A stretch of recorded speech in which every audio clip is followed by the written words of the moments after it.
Hello, everyone, and welcome to our Wild Horizons webinar. My name is Katia Payne, and I'm an impact journey specialist at Journeys with Purpose. It is truly inspiring to see so many of you joining us from around the world for what promises to be a fascinating discussion today. Journeys with Purpose is dedicated to connecting our guests to thought leaders, storytellers, and conservationists who are actively shaping a more sustainable and interconnected world. Today, I'm privileged to host two remarkable individuals who embody this mission through their life's work. Mattias Klum and Behzad J. As a brief introduction, Mattias is a distinguished photographer, artist, filmmaker, and conservationist who uses his evocative storytelling and visual artistry to connect humanity with nature. A National Geographic photographer and explorer since 1991, Mattias has crafted 13 cover stories for the reputed magazine, directed 12 documentaries, and published 17 books, co-authored with esteemed scientists and luminaries like Johan Rockström and Jane Goodall. Honored with numerous awards, including Sweden's Royal Medal, an honorary doctorate, and a Young Global Leader nomination, Mattias's global lectures and exhibits inspire conservation and appreciation for the natural world and champion ethnic minorities who are on the front line of climate change. Behzad is one of the world's foremost guides when it comes to snow leopards and exploring the roof of the world. As an accomplished expedition leader, conservationist, and photographer, Behzad has led countless wildlife tours through some of the most remote and breathtaking landscapes on Earth. Behzad's work extends beyond guiding. He also founded the High Asia Habitat Fund, which directs tourism revenue towards vital conservation efforts in High Asia. And the renowned Longmar Remote Camp in Ladakh is one of the premier locations globally for spotting snow leopards, and it serves as a model for how sustainable tourism can support both wildlife and local communities.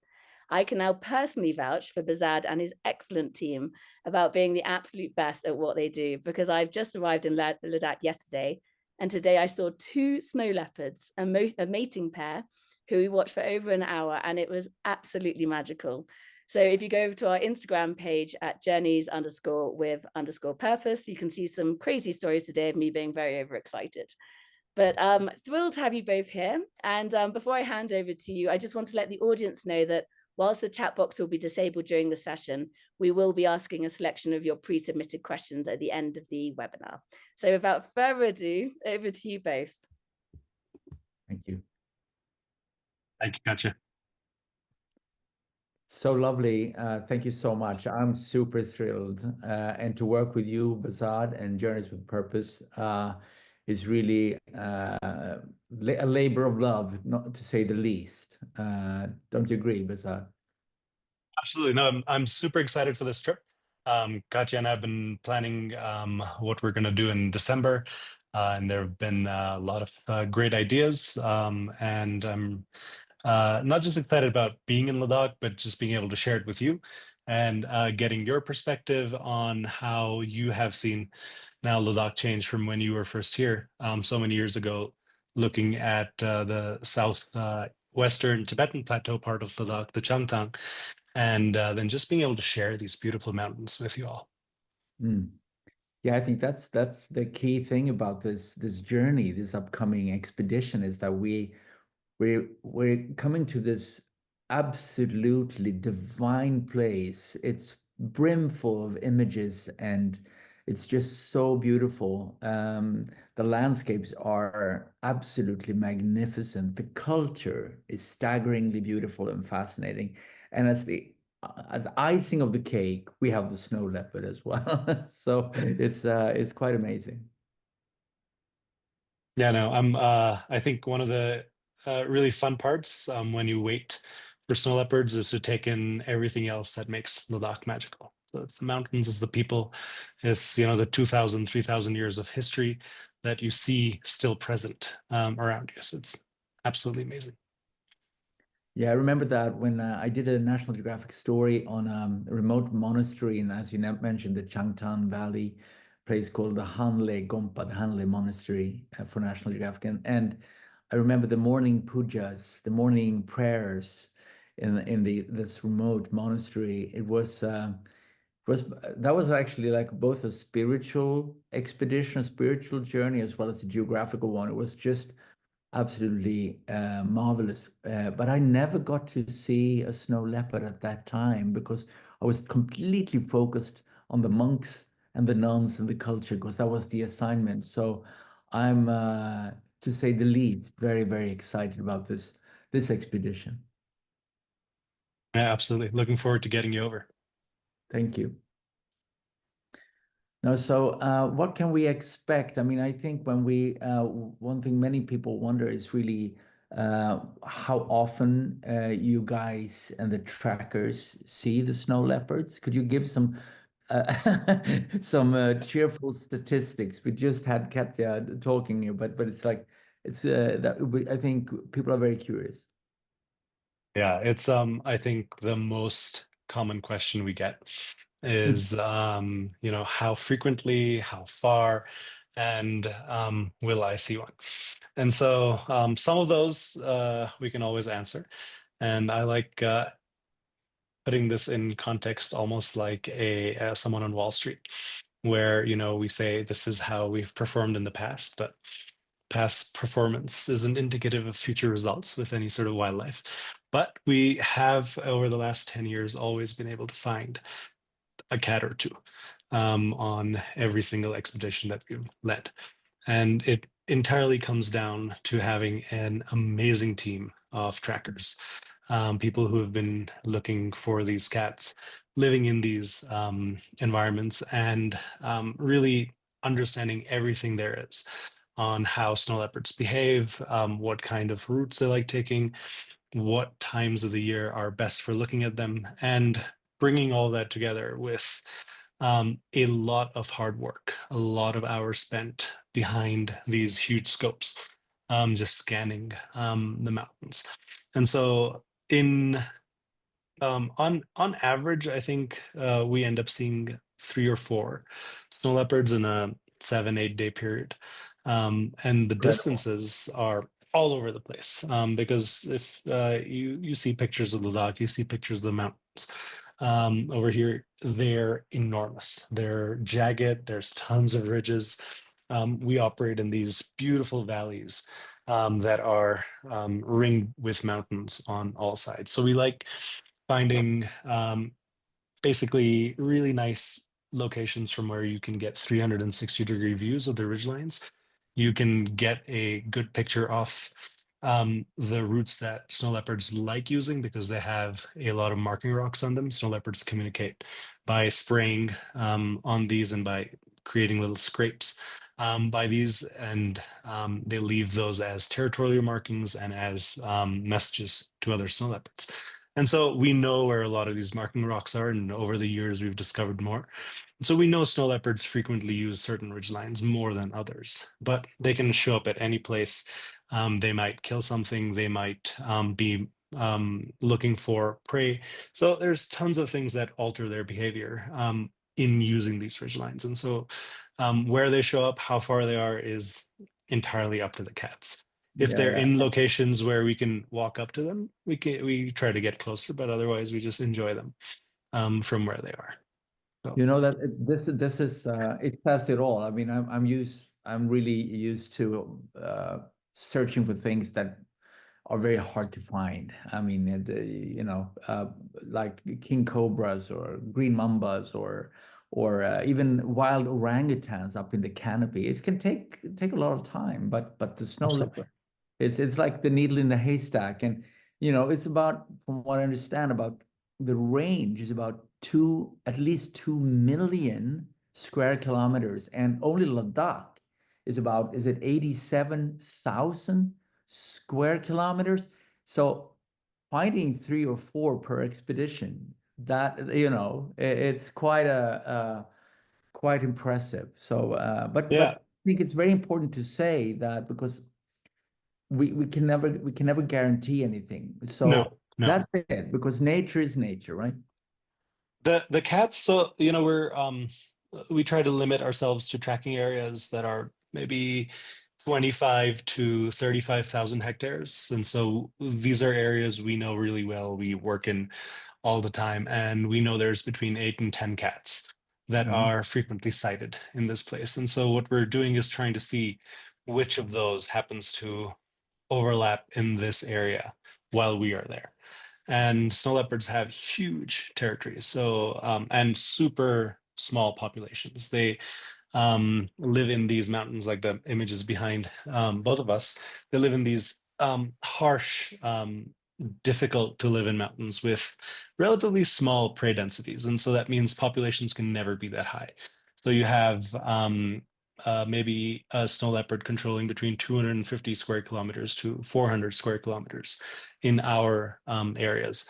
And that means that it is truly looking for needles in a haystack. And so it needs a lot of skill, but it also needs a lot of luck. So we always try to start off the trip with a visit to a Tibetan monastery, try to earn some good karma, spin the prayer wheels, sit through a prayer ceremony, and try and see if we can move the needle more towards our favor. Yeah, that sounds that sounds great, and it's also ample opportunities to get beautiful pictures for those of you that are into photography. As I said in the beginning, as we both said, there's ample opportunities to really create magical images in this part of the world. So yeah, I'm looking forward to every aspect of it. It's I think if you are a photographer, even if you're not, I think even when I'm not traveling with my cameras, I routinely stop just with my phone and take it all in. Like on the way back from camp today, we had beautiful alpenglow all through the valley coming out, and it's just nice to be in the mountains. Yeah, it's quite chilly, so it's good to wear. I mean, there are very detailed recommendations and lists that provided, of course, but just it's good to keep in mind that it can chill you to the bone. But then when you see something exciting, when you see something remarkable, you tend to forget that it's cold because it's it takes overhand. But yeah, I remember some really cold nights. That's a good one. Yeah, I'll bring my special good luck hat as well that I always wear in cold places. I look completely nuts, but it works. No, it's definitely a cold weather expedition, and lucky hats, I think, are with anyone who does a lot of wildlife, I think we all acquire things that we feel help us on, especially on some of the harder wildlife journeys. So bring that. Now Yeah. we've got some really good, well-detailed packing lists, but with any journey to the mountains, it's great to have a lot of layers. We recommend basically a nice big outer parka like the one I wore, and then lighter down jacket or a fleece as a mid layer, and then something nice like a half zip thin Polartec type sweater, or just like a thin sweater, and then good thermals. So a really nice warm underwear, both for your legs as well as for your upper body. Boots are great. Insulated boots are important, especially for a December trip. But otherwise, the camp is really good at keeping you warm, keeping you well hydrated. We have tea and coffee and snacks and hot beverages, hot chocolate and stuff kind of follow us around the valley as we travel to different places. We have a camp that's fully centrally heated. You've got running hot water. This was the first property in snow leopard landscape to have these little comforts like running hot water and central heat. And so it's made it a little bit easier to be in these wintry conditions when snow leopards are best sighted, because it's really this time of the year when they come down to lower altitudes, when there's a little bit more snow on the higher reaches, and the blue sheep and the ibex and other prey species that they like eating also come down further, because there's a little more vegetation further down that's not hidden under ice and snow. And so the cats are also comfortable coming down. And then because it's also much colder at higher reaches, and because they're cats, they also like just being lower down and sunning themselves and taking in those extra moments of warmth instead of just being further up away and cold. So prep for wintry expedition, sort of like going to Svalbard or going to the Arctic or to Antarctica. It's you're coming to the third pole and coming to some of the highest mountains on our planet. Yeah, I mean the Saltoro Kangri, the highest in Ladakh is it's in meters. I'm going metric. It's more than 7,700 meters, which is very, very, very impressive. So yeah, you can feel the cold coming down, surely. Yeah. Yeah, no, and Yep. also when you if you're into photography, if you only have your cell phone or smartphone, that works too, of course. But if you have proper cameras with you and you're a photographer, don't forget a nice and good tripod, because you'll need it for landscapes, but also for the big lenses. So even if you have sometimes you meet people with really big, heavy duty. Actually, I have one on the table, heavy duty lenses, but they forget the tripods, and then it becomes a bit difficult to shoot. So bear that in mind. I think you guys have a few uh, I think so, right? But not for. Yeah. You better bring something, right? If you go. Yeah, we've got a few tripods. We've got some big heavy duty Gitzo carbon fiber tripods with Wimberley heads on them for the type of lens you just picked up. We've got a few lenses available for rent. We've got a Canon 1200 RF lens, which is Canon's state-of-the-art longest telephoto, and then a Nikon 800, which is a 5.6 lens, and then a Nikon 600 f4. And each of them come with their own paired Gitzo tripods. We have a few other tripods in stock generally, but they're not as well suited for very big lenses. But if you're shooting with mirrorless, like a Sony 600 or something like that, which is a much lighter lens, it can deal with that. Yeah, cool. And then even for people shooting with phones, our trackers are really good at kind of taking your phone and putting it right on top of one of the eyepieces of the scope, and be able to shoot pictures and video for you quite well. They're really good at that. But if you'd like, you can also pick up we can send you links as well for phone cases that attach onto binoculars or scopes. You can kind of just fix it on there and then get a lot of zoom. Yeah. That's amazing. Yeah, maybe is that on the website already? Should we? It isn't. What I'll do is I'll find a link to it, and we can share it after the That'd be webinar. perfect. Yeah, I think people would really appreciate that. Yeah, great.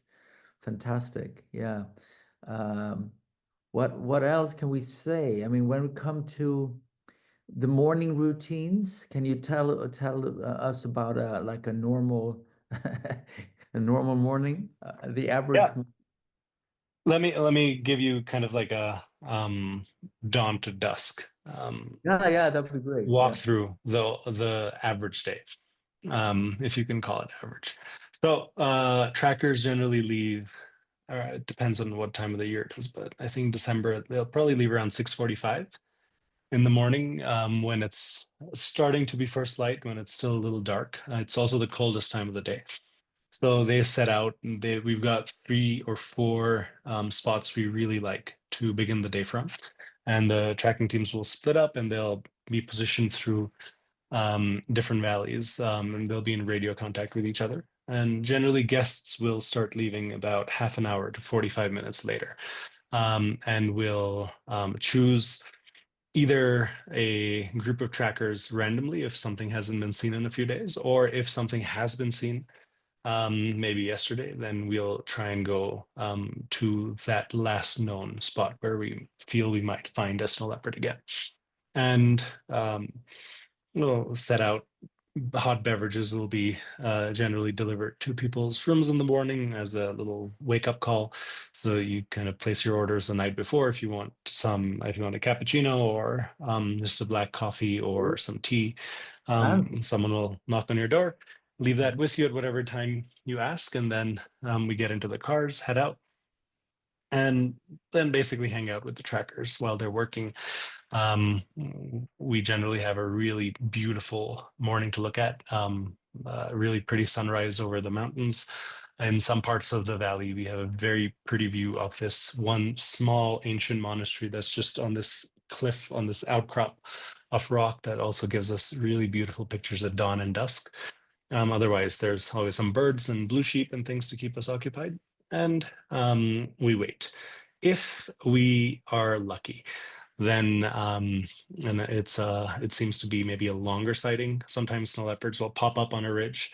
We'll walk the ridge and we'll go down behind it. Then that'll generally send us into a 5-alarm fire situation. And then we'll radio trackers on the other side of the mountain. We'll look at whether or not, just based on the mountain, whether we know it's accessible on the other side. If we know that part isn't seen from any of the other sites, then we just sit there and wait, pray for the snow leopard to come back. If we get lucky with a sleepy cat that's just been sleeping there when it was first discovered, we'll often have a cat with us almost all day. Those are some really great sightings where the cats are sunning themselves, they're sleeping, they're looking at us. Most of the time they'll have their head down and fast asleep, and then every now and then the head will come up and they'll look right at us, and that'll cause chaos with, because at that point everyone's given up on the cat, and they're chatting, they're still having a hot chocolate, or maybe having lunch or something, and then someone will say heads up, and then everyone will like drop whatever they're holding and run over to their scopes and their cameras and see it, and then as soon as you put your eye on it, the cat will go back to sleep. So there's it's classic cat behavior. But then eventually dusk, dawn and dusk are when they walk the most. So if you have a cat like that, you're really praying that it starts walking when it's that dusky time, and oftentimes it will. And if it does walk, then we get some more time just being able to observe it and maybe get some pictures. If we don't have one of these cats appear, then generally we'll head back to camp for breakfast. We'll then, the trackers will keep working through the day.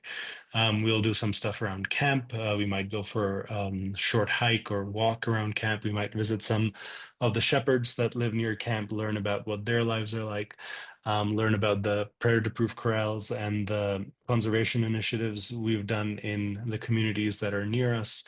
Maybe go have a conversation with a family, be invited to their home, have some tea, learn about what changes Ladakhis have seen in the last 50, 60 years. Also get really great firsthand experiences of how they have seen climate and weather change over the course of their lives. And it's amazing to hear stories from people who are in their 70s, 80s, and 90s on how both change has been perceived by them, but also how their own perceptions of these animals that many of us are here to see, how they have changed how they think about them. So we've also got a couple of disused wolf traps, which are pit traps called shandongs, very typical Tibetan Ladakhi type of trap that are now disused. And so we can go visit those and kind of also learn the story of how they were used and how they stopped being used, which is also a really great success story for conservation, especially for a predator that is vilified across the world by every single type of agricultural or pastoralist community, from North America to Asia.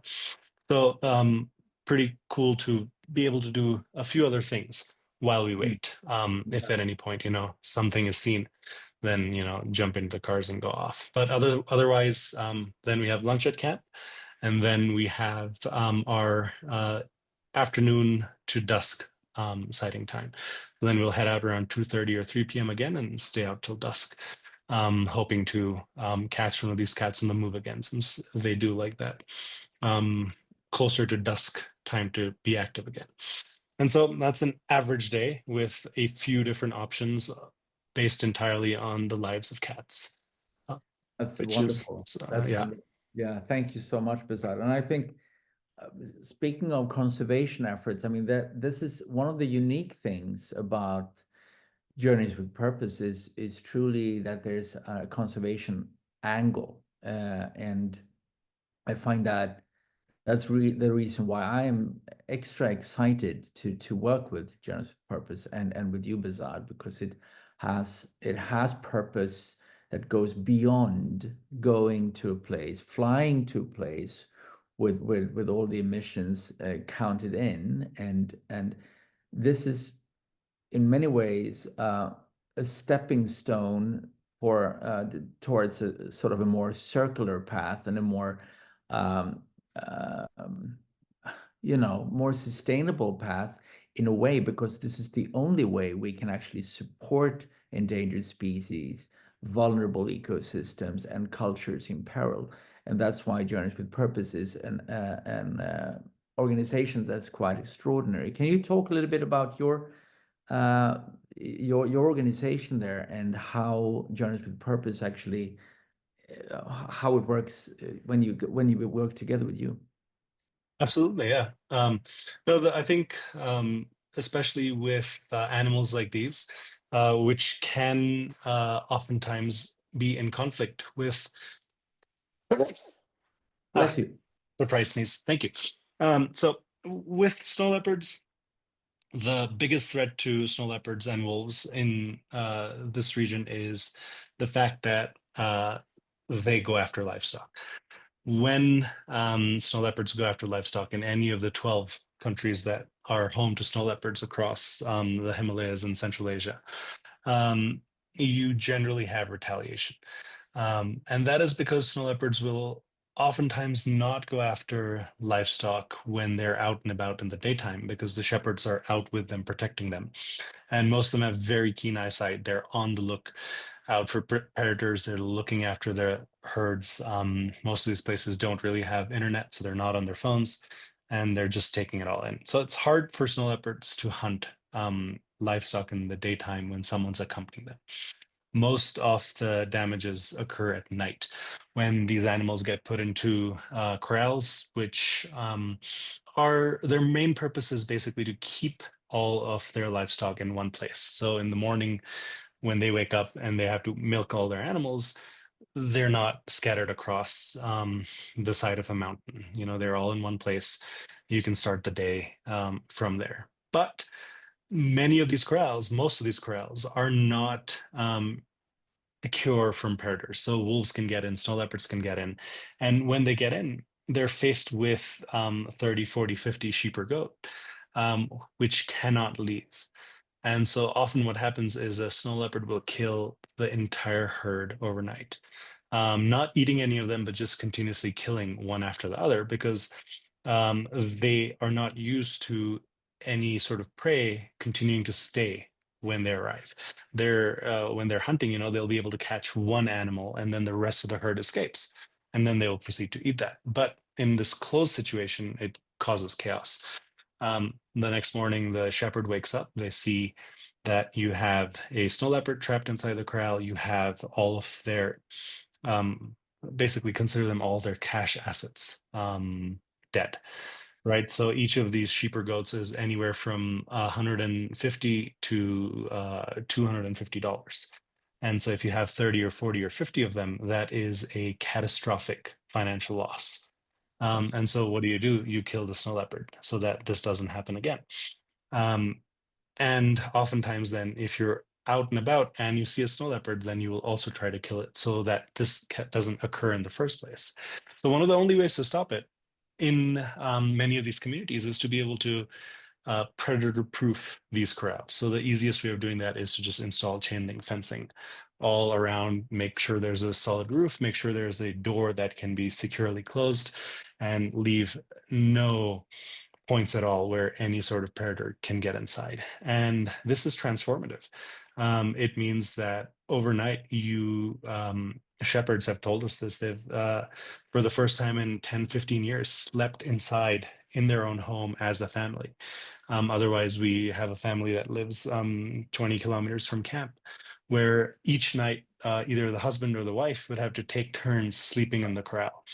And sleeping in the corral in January, in February, when it's at night maybe minus 15 degrees Celsius outside, minus 20 degrees Celsius, and just to be able to make sure that the snow leopard doesn't get it. the global statistic is maybe one cat is killed every single day. We lose between 350 and 375 or so snow leopards annually, and most of them are killed in retaliation killings. So as conservation goes, having tourists visit places like these, having tourists generate income, not necessarily just through the people they're meeting, but also by all of the secondary and tertiary sources of income that they're creating in within the communities, within people's homes, where we're buying vegetables from, where we're sourcing our meat from, where we're employing our drivers from. All of it allows each of these communities to have a positive engagement with the snow leopard. So the snow leopard is no longer taking and is no longer a liability, but instead it's slowly converting into an asset, which then is worthy of protection. And so we've been seeing this transformation in how these cats are perceived. And the most amazing thing is, if there's a sighting right by someone's home or right by the village or something, and we have the scopes out and someone sees from their home that we're looking at a cat, they're excited. They come out, they want to see the cat. Because it's also animals that they themselves didn't have that much engagement with, except negatively at these instances. So being able to get guests for us that are genuinely interested, not just in seeing these cats, but are also truly interested in learning all of the different things that go into preserving them, to conserve them, the challenges organizations like ours face in converting and changing mindsets, is the best guest we can get. So it's not just about getting their pictures. It's not just about seeing the cats, but it's really about understanding context. And so if any opportunity we have where we can share that context, we love that. I can tell you, that's something that will be having me on the trip, and I'm sure you agree. I mean, we will not only talk about snow leopards and Ladakh. We will talk about global conservation and about the fact that we need resilient nature and ecosystems on this planet to secure the future for nature, but also the future for humans. And that's really where I come from, and what's part of my job as well. So, but of course, I'm a photographer, filmmaker, and artist. So we can also talk endlessly about composition, timing, photography, storytelling, on all levels, and that's definitely a promise. So that goes for every single participant, and there's never, as we all know, there are never any stupid questions. Any question is relevant, and I might ask the most stupid questions as well. But anyway, I look forward to it. So it's going to be, I think it's going to feel like we're sort of a family on this fantastic expedition. And just to make it really clear, be very clear, it's really amazing to have this set up with a warm, beautiful base camp where we can have hot chocolate, tea, coffee, even a cold beer if we feel like it. When you're on a National Geographic assignment somewhere, that's not necessarily the case. So I can tell you, it's a good setup, and you have juxtaposed to that luxury in a sense. You have this remarkable landscape, and this opportunity to see the ghost of the mountain. So yeah, it's amazing, I think. Yeah. No, it is. It's I think we've gotten used to the comforts of camp, and we also work in other snow leopard landscapes away from home, in Mongolia, in Kyrgyzstan, and then when we have to pitch our tents and wash our dishes in an icy stream and then crawl into our sleeping bags, we miss some of the things that make it a little bit easier as well. Yeah. Gotcha. Yeah. No, so there are so many things we can discuss here, but I think that I think people it's about the snow leopard, it's about Ladakh, it's about the culture, it's about conservation efforts, about photography, storytelling. We can talk about, I'm a filmmaker as well. So, I mean, I think regardless where you come in as a visitor, I think we will be able to hopefully cater to most interests when it comes to this particular field. And yeah, I can't wait. I think it's going to be so much fun. And it's also, we can always talk when we're in the midst of shooting. Is this the right setting? Is this the right way? Should I compose it differently? What can I do differently? My images turn out blurry. What happens here?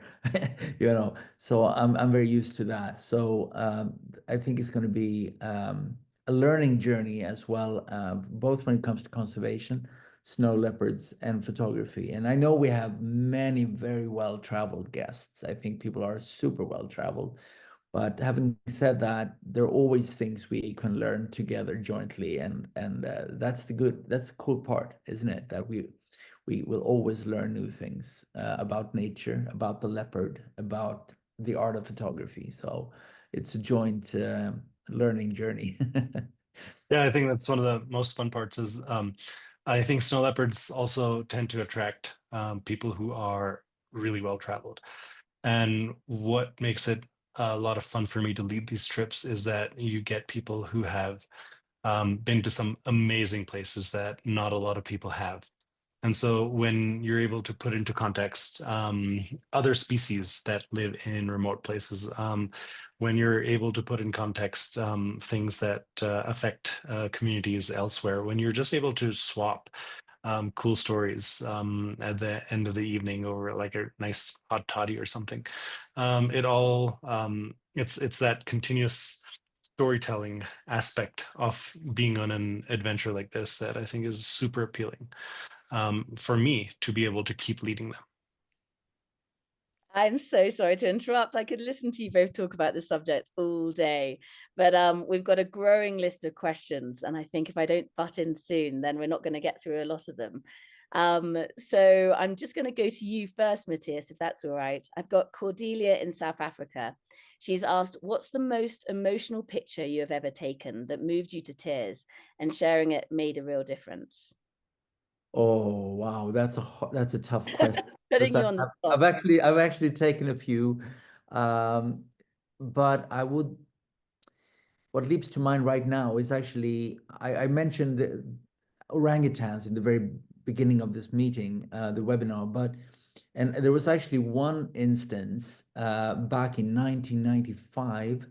I was shooting 14 months in the forest in Borneo for National Geographic. I spent 4 months up in the dipterocarp trees in the canopies. I had 12 different tree blinds where I waited for gibbons and orangutans and well, all sorts of life forms and critters. And it really was quite difficult because orangutans, they also have huge territories and they're very, very smart. And when you're up in the trees, they tend to be quite skittish and they don't approach you if they see something strange like a blind or a hide they haven't seen before. So it took me quite some time to find a location where I could build a blind and get a strategic and beautiful composition. What I wanted, not to have this reddish, blackish blob in a tree from under. I wanted to have the orangutan and the whole ancient 100 million year old valley in the background. So one early morning on a silvery little moist dipterocarp tree trunk, a female orangutan and her little baby came up on the tree trunk, and I was filming it and actually shooting it because I had two tripods. I had a Super 16 camera rolling here and I had stills here. And I remember when I saw her picking up her little baby, opening these yellow durian fruits, wild durian fruits, to give her baby. I remember I couldn't see straight because my eyes teared so much from the experience, partly from waiting for months for the image, but also because of this emotionally arresting situation because we're losing these forests so readily. We're losing the diversity so quickly that it felt like, I don't know, it felt like a gift from the forest. And I carry that memory, and that actually got fairly well distributed, that sequence and those images in National Geographic, CNN, BBC, and so forth. But yeah, many to choose. That's one that just, you know, popped up. Yeah, I can imagine that in one of those diaries on David Attenborough's programs, of like someone waiting for all that time, and then suddenly it happens. The emotion must be extraordinary in that moment. Unbelievable. Absolutely. Okay, and then Behzad, I have Brianna from United States has asked, what is the first step on the journey to building trust with the people of a community which you've not originally been part of? Yeah, it's a great question. So it is to have people from that community. There's no other way for someone from the outside to go in and start work there. You need to, we're at this stage, I think, in almost all the countries where we work, where there've already been years of conservation work. So there are already great local nonprofits. There's always great local leaders, people who care deeply about not just the environment, but also about making connections with the community. So every place where we go, where we try to start a program, we go with someone who has worked there for at least 10, 15, 20 years. And in our community over here, all of our trackers that have been working with snow leopards, all the senior ones have been working with snow leopards for over 20 years. And so they're well known, even in some of the more remote communities. So the easiest way to begin a conversation is actually just for them to walk over to ask about how things are going, to ask about whether they've had depredation events, whether they've had livestock losses, and then introduce themselves, talk about what they do. Snow leopard tourism in Ladakh is relatively known. So it's you don't have to do a lot of explaining, but you talk about where you're from. And then you also talk about stuff that you have done in similar communities.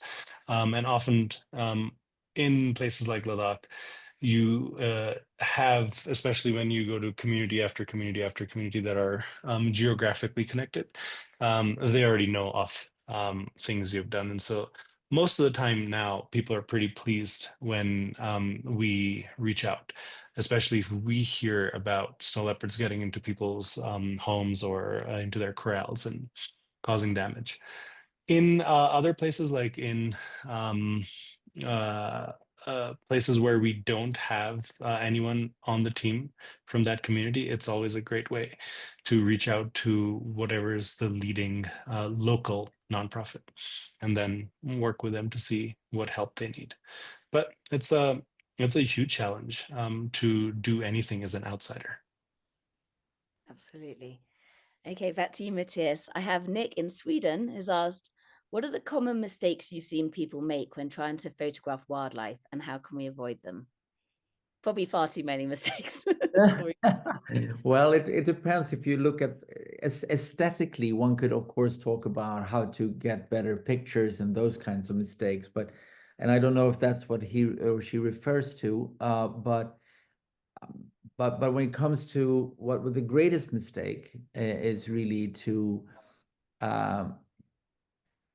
disturb wildlife. I think so. That is what I really work very hard not to, and it must not happen. There's never a picture important enough to sacrifice a breeding season for a bird, or to shock an animal, or so that is really incredibly important to me, regardless what I shoot and where I shoot in the world. But that also goes for people. I mean, you just have to gain the trust and approach in a very thoughtful and mindful and in a trustworthy, compassionate way. And that has kept me alive so far, and gotten me better pictures as well. Aesthetically, There are gazillion things one can discuss. There's so many things we can talk about, how to improve your images. But it's when it comes to photography, especially these days when we're flooded by images, to find your own language, your own photographic language, your own style. And that's part of this journey to Ladakh and to the snow leopards, is that if the participants want to go there, I will be very happy to discuss how to give birth or strengthen their own photographic language. Brilliant. Okay, fabulous. Right, I guess this is a question from Julie, which I think both of you would be great to answer. So with pressures including habitat loss, illegal wildlife trade, and living alongside people, where do you both see sparks of hope? Who wants to go first? Behzad, let's go to you first.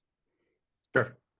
So with, for much of snow leopard landscapes, snow leopards have coexisted with humans for a very long time, because almost all of these ecosystems have had pastoral nomadism as their main way of making a livelihood. So especially if you look at Central Asia, if you look at Mongolia and Kyrgyzstan, and then a lot of Tibet and Ladakh, where you have mountains, but then you also have high altitude pasture lands.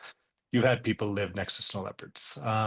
So in many ways, what we're trying to do is try to just keep populations stable, because I think with how difficult snow leopards are to find, how difficult they are to engage with, really it's the populations that are actually getting into trouble by killing livestock that are the ones at the forefront of facing retaliation. So if you look at where communities are most populous, where you have the most remote villages nearing high altitude pasturelands, and you focus on those, it can cause significant improvements in lowering retaliation. As soon as you head into the deep mountains where people aren't around, then the biggest issues are not so much habitat loss, but eventually climate change. And what it might do is everyone's best guess, because it's unknown how snow leopards will adapt. It's unknown how their main prey species will adapt: the blue sheep, the urial, the ibex, the argali, and whether or not they'll be able to cope. Some issues with climate change are increased rainfall, which is actually causing a lot more vegetation to pop up at altitudes that we haven't seen so much greenery before, which might mean that there's actually more grazing available for ungulates, and so ungulate populations might have maybe a short-term boom. So there's a lot of very unanswered questions that maybe only time will tell with regard to climate change. But then hope is, I think, best generated when you actually see progress from human perspectives. So just to hear someone who's 70 or 80 and has witnessed snow leopards being killed, possibly has killed snow leopards themselves, possibly has killed wolves themselves, talk about why they no longer do so. So to see that aspect change, to see that people who were the most fierce adversaries for these animals are now maybe not their most ardent defenders, but are maybe just neutral. And that's a big win. Absolutely. And Mattias, obviously working so closely with the orangutans and seeing the destruction of, their kind of their areas. Is there a sign for hope there? Do you feel that there's kind of improvements being made that make you feel that, the tide is turning? Well, I think it's like with the snow leopards or all the big cats and orangutans, chimpanzees, bonobos, mountain gorillas, sharks, whales. There's so many creatures that benefit if we realize that there is a USP saving them, that they're worth more alive than dead. So it's basically there's a new entrepreneurial wind that we need to make use of to sort of to utilize, because if you take away people's livelihoods, if it's just a sacrifice to keep an environment or a species alive, a few philanthropic souls will, but most won't. So we need to make it pay to do the right thing. So instead of being a poacher, you become a mountain guide. Instead of killing the whale, you show people where it is. And so it's a completely new, it's a paradigm shift, but we're behind schedule. So that's why also Journeys with Purpose is truly it's a good example, where it's not about just about traveling and seeing. It's also about creating this mind shift. Absolutely. Yeah. A question that really leads, sorry, Behzad, were you going to say something? Nope, I was agreeing. No. Oh, sorry. I thought you were going to say something. I was just agreeing. Yeah, go ahead. Okay. A question that really leads on from that was Sam in the UK said, how do you think the stories we tell about these special places need to change in 2025 and beyond to reach new ears and new eyes? So reach new audiences. Let's go to you, Behzad. Oh, I think we should go to the storyteller in the room. Oh, should we? It's back to Mattias then. Well, I mean, if people, it's a lot of talk about AI, and it's a lot of, obviously we are flooded by a visual tsunami, and what can you trust, what is real, what is authentic, and that's part of the dilemma, but it's also part of there's an opportunity in there as well. And I think that trustworthiness and traceability is very important when it comes to storytelling, when it comes to art, when it comes to food, when it comes to travel, when it comes to conservation. So I think it's more and more increasingly important to do research and to really figure out what do I want to contribute, where do I want to be, where do I want to put my money, my time. Because if you look at it from a vision, what should I say, from a transient standpoint, or from this if we look very philosophically at life, we're here we're for a very, very short time. And if we want to do something good during our time, now is the time to really make sure we do, because we are at the crossroads where we are destabilizing ecosystems so quickly all over the world that we already can feel very clearly the impact of our anthropogenic pressures, right? So we all need to become ambassadors for this sustainable journey. It doesn't mean that we cannot enjoy and love and have this amazing experiences. On the contrary, I think when we do, we muster the strength we need to save these systems and to save ourselves, actually. That's deep. It's deep.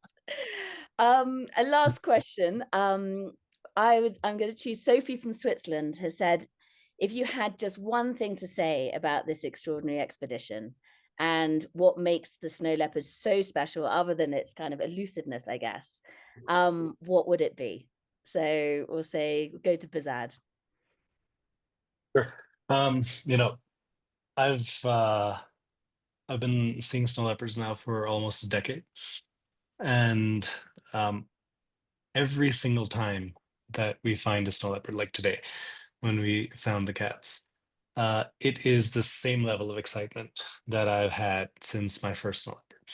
So my first snow leopard, I've now stopped crying, and when I see snow leopards, because I have seen enough to not have that be a normal reaction. But for the first 2 or 3 sightings, I distinctly remember having tears in my eyes, and then I've seen that emotion several times a year for the last so many years, where people have thought about snow leopards for such a long time, where people have thought about going to try and see snow leopards for so long, where it is oftentimes a trip that they go on after having done a lot of wildlife travel or just general travel around the world.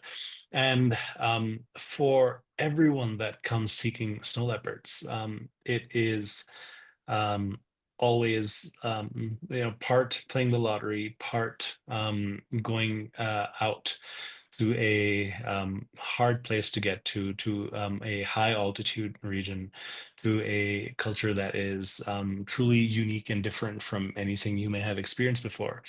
And then doing all of that in search for a cat that is routinely described as elusive or called the ghost of the mountains, or books are written about not seeing it and how wonderful that is. And so all of it culminates in this sheer indescribable emotion for experiencing not just the cat, but what it calls its home. And so I've never tired of that. And that's the reason why, I lead several trips a year for it. We have fantastic leaders. We've got really amazing guides that lead a lot of trips, and I can never pull myself away from continuing to just lead trips every year. And it's just as magical. I agree. I mean, I'm still grinning. I'm literally like shaking with excitement of what happened earlier today, and I'm just so thrilled to be out here and experiencing everything here. So I want to round up this webinar and to say a huge thank you to both of you for giving up so much of your time today. As you both mentioned, and to everyone listening, we are hosting a trip with Mattias and Behzad in December of this year. So the dates are the 3rd to the 14th. So if anyone would like to hear any more or learn any more about joining the journey, please visit our website, and you can connect to one of our team members and learn a bit more information there. But this has been so fascinating, and I'm just thrilled to be part of this journey with you. And thank you so much for sharing so many insights into both of your careers. So I'm going to sign off there and say huge thank you to everyone that's joined us today as well. And we'll be sending out a recording of this webinar as well to those who've missed it. Okay, thank you so much, Mattias. Thanks, Behzad. Thanks so much. Cheers. Bye-bye.